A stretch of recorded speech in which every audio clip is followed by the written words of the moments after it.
Всем привет! Это Юля Майорова, и сегодня у нас необычный выпуск. Нам что-то не хотелось никуда ехать и никого снимать, поэтому мы у меня дома. И я просто расскажу вам историю об одной из съемок, которая уже случилась. Тем более, что это классная история, и я даже на TED ее рассказывала, и я думаю, вам может быть интересно ее послушать. Итак, история первая о том, как я снимала Шайю Лабафа. А еще ставьте нам лайки, пожалуйста, если вам тоже никуда не хочется вылезать из дома. Давайте держаться вместе. Шел 2016 год, я с моим мужем Димой, тогдашним и нынешним, только переехали в Америку, буквально пару недель как, сняли себе крохотную квартирку, такую с кухней в шкафу, и, в общем, гуляли неподалеку от нашего нового дома.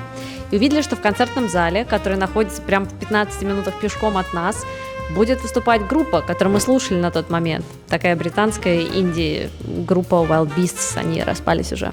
И мы, конечно, взяли билеты и пошли вечером на этот концерт.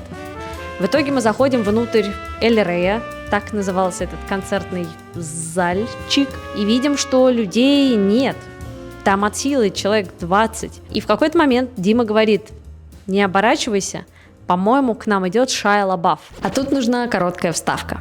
Это был год, когда Шайя хайповал как не в себя. Он делал перформансы, где сутками смотрел свои фильмы, какую-то херню творил на площадях, записывал стейтменты с малетом на зеленом фоне, являлся в совершенно непотребном виде на зум-созвоны с коллегами, и все это становилось очень большим инфоповодом, и люди об этом говорили.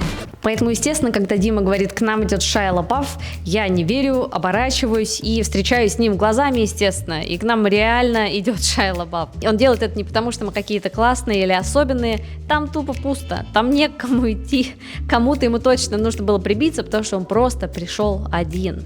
И в России мы не могли бы представить что-то похожее, поэтому казалось, что это сюрреалистичная какая-то история. Тем не менее, к нам подходит Шайя и даже начинает с нами говорить. У нас завязывается какой-то small talk о не самых важных вещах, типа музыке, вегетарианстве, концертах.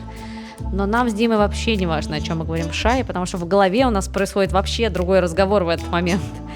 Мы глазами смотрим друг на друга и общаемся телепатически. Мы говорим: «Чувак, как нам пофоткать его, как?» А у нас даже камеры нет с собой, у нас ничего нет. Но, тем не менее, это выглядит как вполне себе возможность, которой надо попробовать воспользоваться. В итоге мы как-то там пляшем вокруг него, ведем себя как нормальные, приличные люди. А в какой-то момент Дима наклоняется ко мне и шепчет на ухо: «Не дай ему уйти!» И пулей вылетает из этого Эль Рея.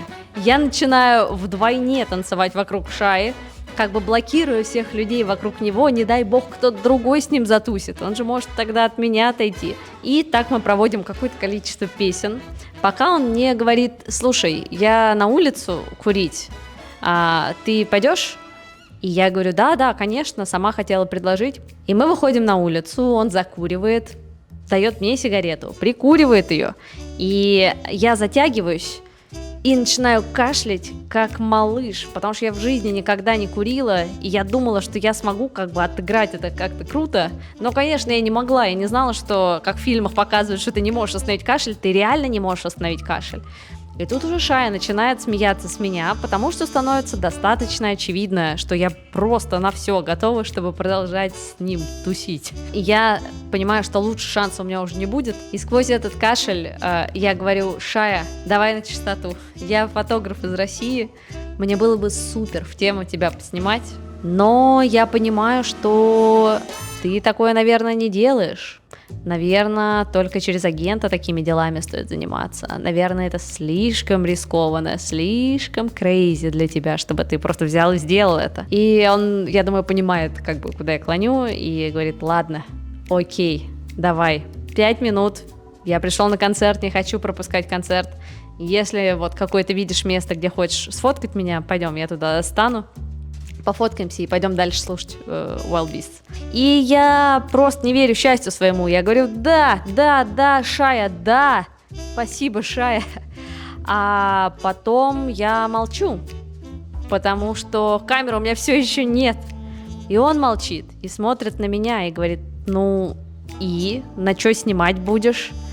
И у меня наворачиваются слезы на глаза, потому что я не знаю, на что я снимать буду, у меня ничего нет. И в этот момент со звуком скрипящих тормозов подъезжает Дима, и он высовывает мне в окно пассажирское вот так вот камеру и уезжает дальше. И это выглядит супер странно. И Шая просто лежит с этой ситуацией, потому что становится понятно, что он в центре какой-то схемы, которая вся создана, чтобы мы как-то его поснимали. И, в общем, мы действительно идем, проходимся вокруг здания, находим какой-то магазин париков, Шая садится там, и я делаю какие-то фотографии, и они получаются нормально. А еще я делаю селфи с ним, потому что фигли, это Шайя Лабаф. И в итоге русский GQ публикует эти фотографии и даже пишет небольшую подводку о том, как Юля Майорова встретила Шайю Лабафа в Голливуде и пофоткала его. И, конечно, мы вышли из Эль Рея с этого концерта супер вдохновленные, с мыслью, что, господи, надо срочно делать визу талантов, тут же каждый день такие вещи случаются. И спойлер, за следующие 9 лет с нами ничего похожего не случилось. Случилось много других классных съемок, каких-то даже там с известными людьми, но для них пришлось потрудиться. Тем не менее, это все еще хорошая, положительная история, потому что есть в ней какой-то вот урок, то, что иногда жизнь может подкидывать вам что-то, что как бы даже не полноценная возможность, а такое зародыш возможности. И иногда нужно перебороть свой страх, стрём, боязнь услышать «нет», выглядеть глупо и все вот это, и просто попробовать эту возможность докрутить до чего-то настоящего. И это не обязательно, кстати, должна быть пьяная селеба на концерте. Может быть, вам хочется проект кому-то предложить, или девушку на свидание позвать, или, может быть, списать на экзамене при поступлении в вуз. Я так делала. Ощущается реально очень похоже. Just do it! Don't let your dreams be dreams. Вот и вся история про Шаю. Напишите, пожалуйста, если вам понравился этот формат, и я расскажу вам еще какую-нибудь историю про мои съемки, потому что было много интересного.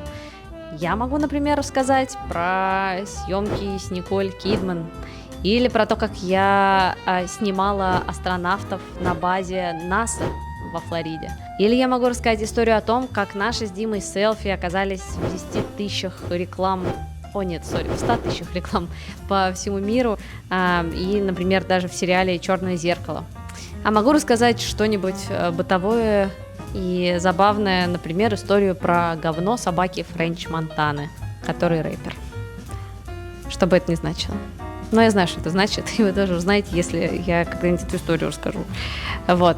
А если хотите, можете вообще зайти на мой сайт, посмотреть на съемки и выбрать какую-то, которая вам понравится, написать об этом в комментариях, и я запишу вам видео про нее. Практически за каждой фотографией там какая-то забавная история есть.